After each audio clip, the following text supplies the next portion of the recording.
Hello, मैं safety वाला महेश।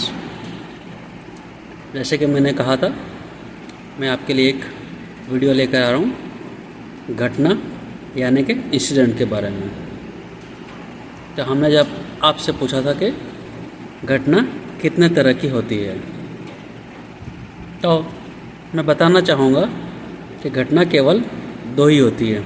एक अच्छी घटना यानी कि आनंददायी घटना, जिसमें आपकी नौकरी का लगना, आपकी शादी का तय होना, बच्चों का एडमिशन होना या सैलरी का आना।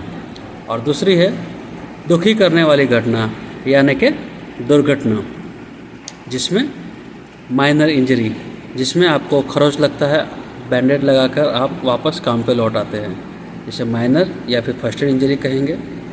दूसरी है आपके हाथ पे कुछ या शरीर पर कुछ गिरा, फ्रैक्चर हो गया, यानी कि आप काम पर महीना डेढ़ महीना तक नहीं आ सकते हैं। इसे हम रिपोर्टेबल एक्सीडेंट या फिर मेजर एक्सीडेंट भी कहेंगे। इसी में आपके शरीर पर कुछ गिरा और आपका शरीर का कुछ हिस्सा आपके शरीर से अलग हो गया। इस केस में आप 6 महीने 1 साल तक शायद काम पे नहीं आ पाएंगे। और अगर आप काम पर आ भी गए और आपको किसी ने काम पर रख भी लिया, तो भी आपकी कार्य करने की जो क्षमता है वो पहले के मुताबिक कम हो जाती है, क्योंकि आपका शरीर का एक अंग आपके साथ अब नहीं है। इसे हम रिस्ट्रिक्टेड वर्क इंजरी कहते हैं। इसी में सबसे खराब घटना है किसी आदमी की जान चली जाना, जिसे हम फैटल इंजरी भी कहते हैं।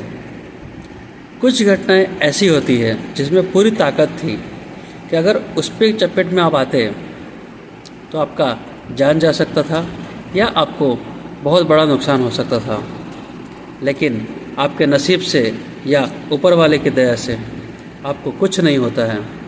ऐसी घटना को हम बाल बाल बचना या तो फिर नियर मिस कहते हैं। एक घटना वैसी भी होती है जिसमें किसी इंसान को नुकसान नहीं होता है, लेकिन आपका मशीनरी, आपका कंपनी या पर्यावरण को नुकसान होता है।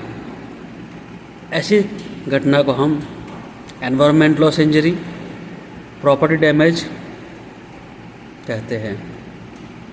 तो दोस्तों, घटना इतने तरह की है। आपकी पसंद है कि आपको कौन सी घटना के साथ चलना है, अच्छी घटना के बुरी घटना यानी कि दुर्घटना। धन्यवाद।